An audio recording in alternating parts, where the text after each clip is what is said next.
Are we ready then? John, we ready? Carl? Yeah, I think so. Sharon? I know exactly who she is. He's on. Yeah, you guys are good. Okay.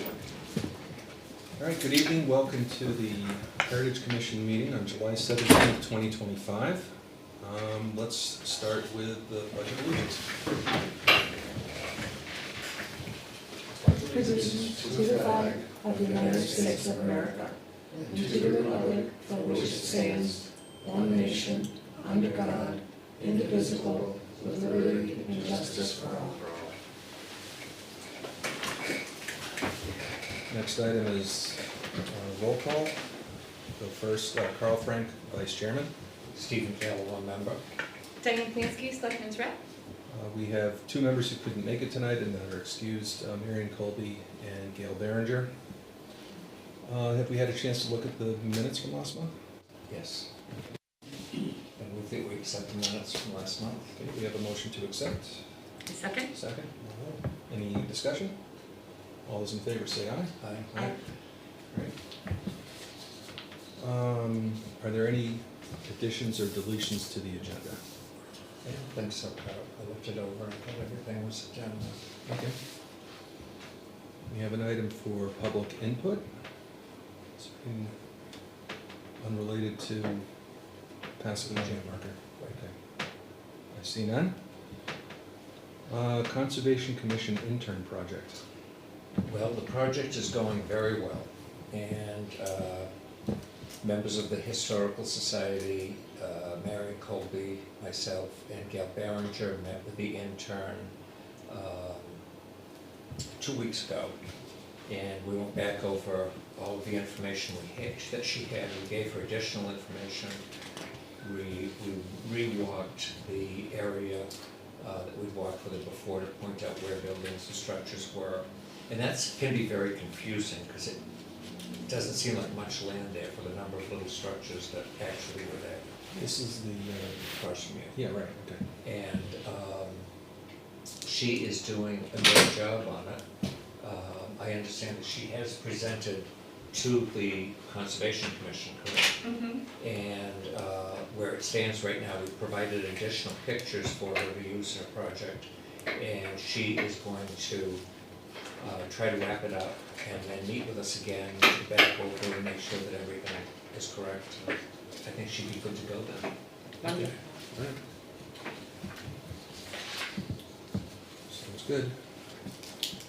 So, John? yeah, well, hold on. Matt, you just walked in. Did you need something for public input, or are you here for the market? No, I'm here for the 250th. Oh, okay, all right, great. Yeah, take it away. Okay. I looked through the minutes of the last meeting, and I read something that surprised me, that there was something about a 2-year moratorium. I hadn't heard 2 years before. Was that I something? thought you told me that. Oh, okay. I don't know the time at all. Okay. I just, This was ages ago, Uh-huh. when they first said this moratorium. Right. I thought you said that for at least 2 years, they weren't going to accept any applications for new signs and so forth. Okay. And everyone, this is John, and John is working on a project to put a state-type marker, highway marker, up near the islands where Passaconaway used to summer.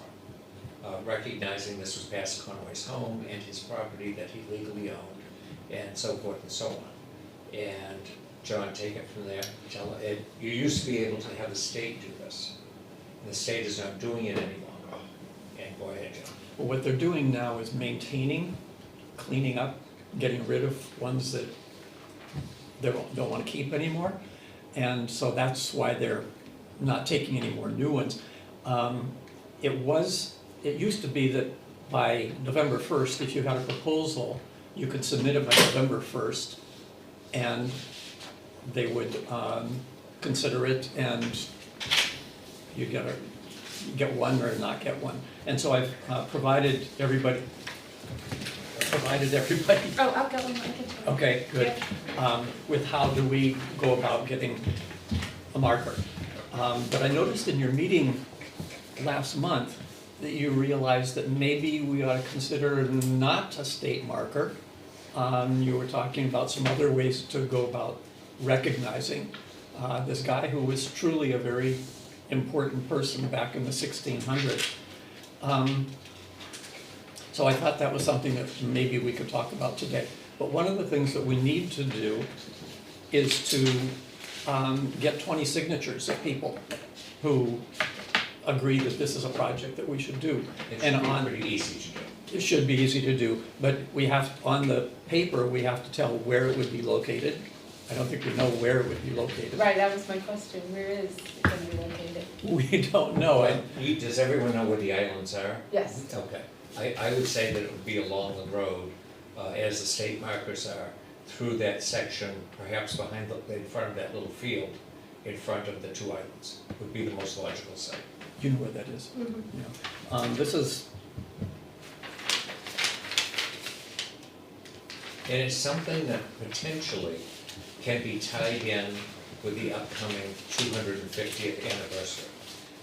Because the marker that is down right next to the food pantry, the granite marker there, and the granite marker that's under the flagpoles down there in front of the Historical Society building, those were put up during the country's bicentennial, and they were done so with a grant.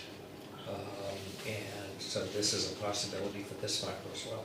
so one thing you talked about last month was at something, maybe at Darrow Pond or wherever, having information public that people could learn about the project. And I would be really interested, and I'm sure Nikki, you remember Nikki, I think. Nikki and I and Stephen are the ones who came up with a whole bunch of ideas for things to do. Either for a marker or a land acknowledgement statement or what. But I would be really interested in working on that if we get to doing it. So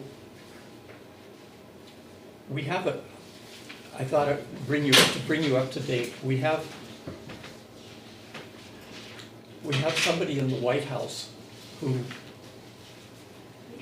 could be involved, or not involved, but at least we have a name.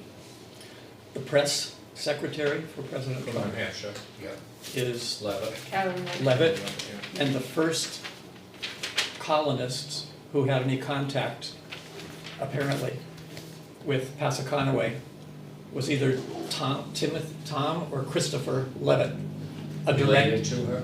direct descendant, a direct ancestor, right? Okay. She hasn't joined the family group yet, but I just thought that it was amusing to see the connection we could have to the White House. Mhm. So anyhow, one thought is to get the marker going, a marker. A marker would cost probably around $2,900 or a little bit more, and that's without the post. We would have to have a post. And the state would be responsible for actually inserting it, and all of that information is what I've given you here. There's a great deal of information that they've provided, all the way from the commas and the In this packet, John? capitalization, everything, yeah, a lot of information is in that. And that's something that I would be working on, and probably some other people would work on too. I've got a lot of the information available, but if you look at the map, kind of, this is where the deed, or not a deed, a letter from the General Court of Massachusetts said that some land should be given to Passaconaway. He requested it shortly before he died, and so this is where the river comes into the Merrimack, The Sauhegan. Sauhegan River. This is where the two islands are, and this is where the end of the land would be. And so the surveyors described what they call a rhomboid, which would go from here, well, I've drawn it here, it would be something like this. 9 square miles, 1.5 miles on each side of the river. And one thing that bothers me about the historical monuments is that they won't allow a map. I think a map is kind of crucial. They won't allow pictures. It just has to be words, and not very many words. And there's so much more that could be said about this guy. I know, I met somebody, your veterinarian friend, who lives right at that intersection of the two rivers, and he had no idea that he was living on land that was part of this Passaconaway property. I think most people do not realize that their land is, if they live on this land, that it's part of it. So we could turn this into much more than just a marker of these two islands, but information about this person, who he was. He was up and down this river. He did some of his magic trips. He swam under the river and nobody knew how he got from one side to the other side without seeing his head above water. That was up in Manchester. He was more down in Lowell. He was actually responsible for maybe deeding most of the land that we live on now, all the way up to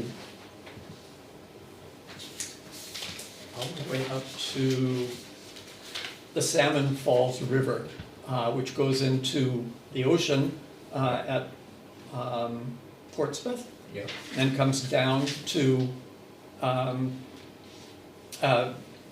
our river here, and then all the way up to about here, and then across there. So almost all of the southeastern part of New Hampshire, his name is on a letter. Now, it may not really be his name, or it may not really be his signature, but it's on a paper that was found in files in York, Maine. And it says that they're going to share the land, they're going to share hunting and fishing and living, and basically all of this land was given to white colonists. And so that's one way of at what he did, but he has a whole bunch of different things that he did as a warrior, protecting his people. There was a possibility he was even down at Plymouth Plantation, trying to make the colonists go away, but he failed.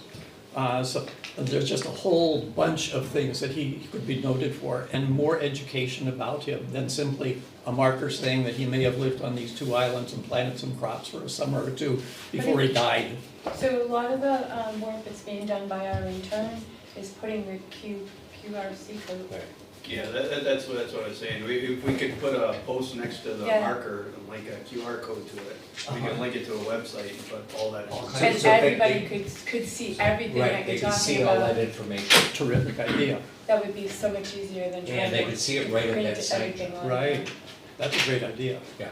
But you might also not wanna just put it at that site, because at that site, someone has to pull off to the side of the road in order Right. to see it. We could So- put it in a kiosk.